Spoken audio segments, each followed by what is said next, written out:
everyone, and welcome to another episode of Community. I am so excited to chat with you today about something that I think is a bit of a reframe, something that I feel like often when we talk about the Instagram algorithm, social media algorithm, TikTok, whatever it is that you're loving, LinkedIn, we can talk about it in such a negative way. And sometimes it does feel negative. It feels like a little personal. The things that we finally just learned don't work anymore. The things we're excited about, we can't do as much. And so I really just want to talk about how, like, that's a universal feeling. That's why we always do. We do this, like, webinar we call Algorithm Proof. We teach people how to do things that are kind of like outside of the algorithm so that they can grow their social. But what I will say is that the algorithm being kind of crappy towards your content might be the best thing for your podcast. And if you're not a podcaster, keep listening, because this might be the inspo you need to finally start a podcast. I really just think algorithm shifts are tough, especially when it comes to short form content. I know for my team and even for our business, we spend a lot of time making short form content, lots of time. It's like, even after this, we're going to go record a bunch of content, which I love and is so fun. But at the same time, it also doesn't last as long as something like a podcast. And so why I love podcasting is it's something that lasts for so long. It's something we can repurpose. You know, right now I'm recording this as July of 2025. I just linked a podcast to somebody as a resource from August of 2023. And so really, like, it's something that can live for a long time. I can't say I've ever done that with a piece of social content. So I think that people having algorithm fatigue, social fatigue, is a huge opportunity for your podcast. And I want to tell you how to use that to your advantage. Really, people are really having fatigue of scrolling, right?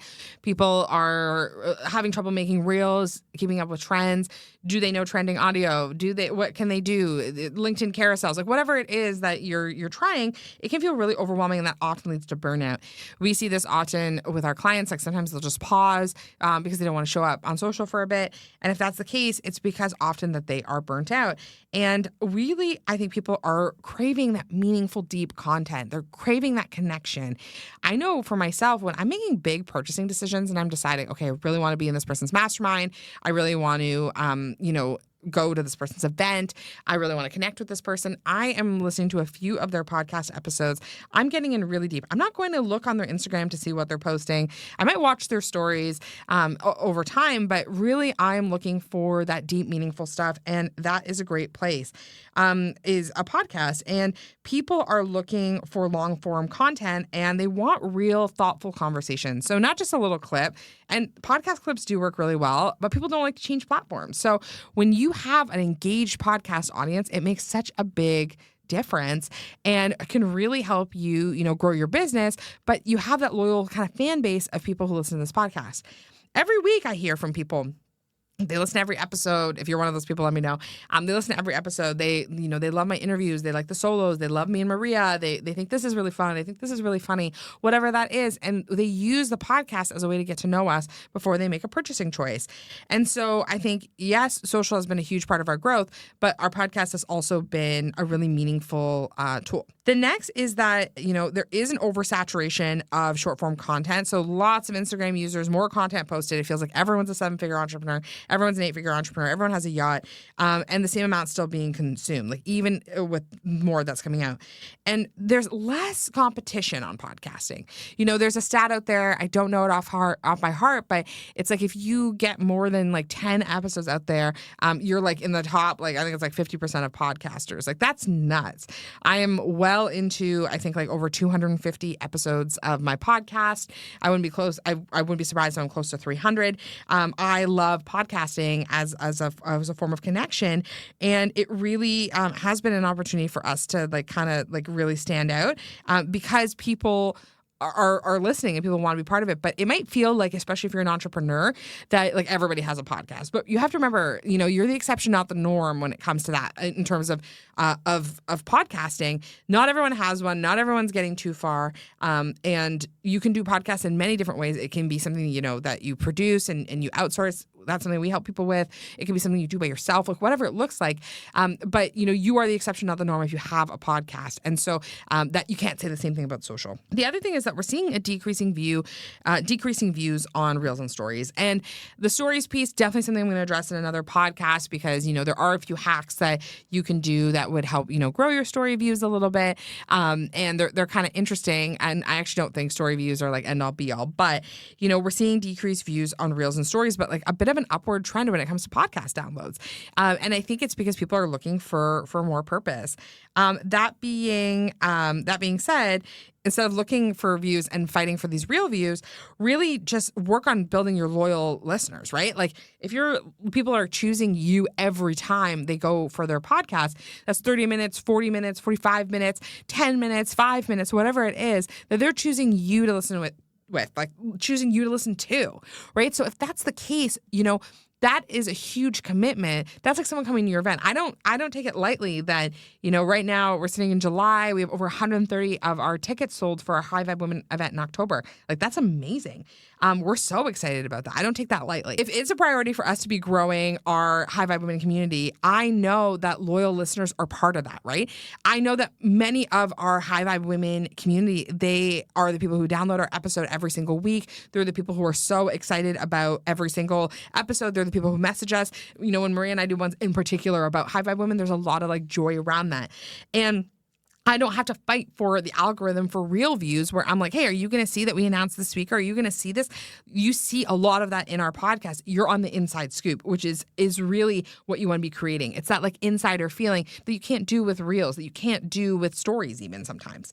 I love stories as a way for growing your community or really nurturing your community. But the people who see them, they're seeing them every time. The other thing is that you really also want to be creating that community bond with your podcast. Like when I think about it with the algorithm, like I have people I'm following all the time who I never see. But people on podcasting or in podcasting, they are people that I'm experiencing kind of over and over again. So I think about some of the podcasts I listen to every week. Those people, I'm in their community. I'm up on what they're doing. I'm really connected.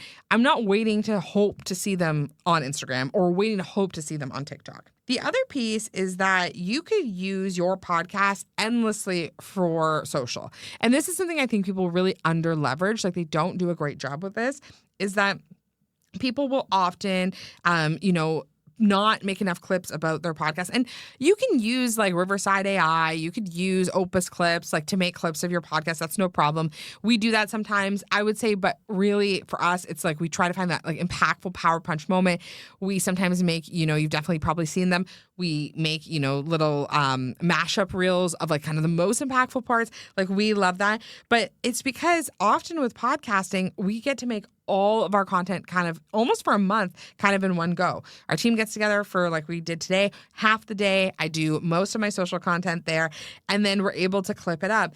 And we could probably go back in time and clip up like, hundreds of my episodes and really provide a lot of value. You can't do that with Reels. You can't keep going back to your Reels. You could repost them, but the performance just isn't there. It's not getting to new people. And especially if you're strategic about the way you title your episodes, right?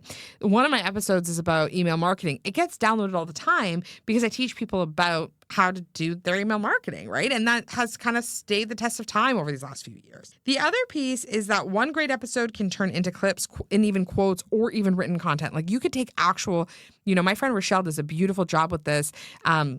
Behind the Fold is her podcast. She's amazing. But she'll make stories, like these beautiful stories with quotes. I love them. And they're so good. And so like that is a cool way that she's repurposing her content. If you think about it, if you're having a 1 hour conversation, a 1 hour is really meaningful in your business.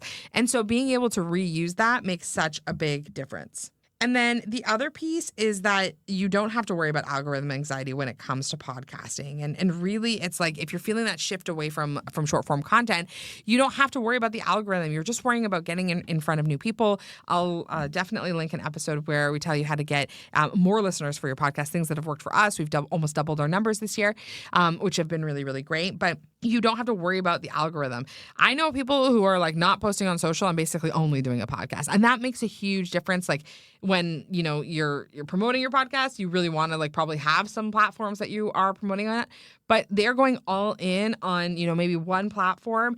and just podcasting and using their content there. So lots of opportunity there. So if you are worried about, what's happening with the algorithm, I'm not worried about the algorithm. I think, community is definitely the winner. Always, always, always. You can have 100 followers and, be making millions. I know it. I know millionaires with no followers. But what I will say is just really making sure that you're prioritizing long form content, something like a podcast, to be able to build your community, build that VIP person that's listening to you, that's connecting with you.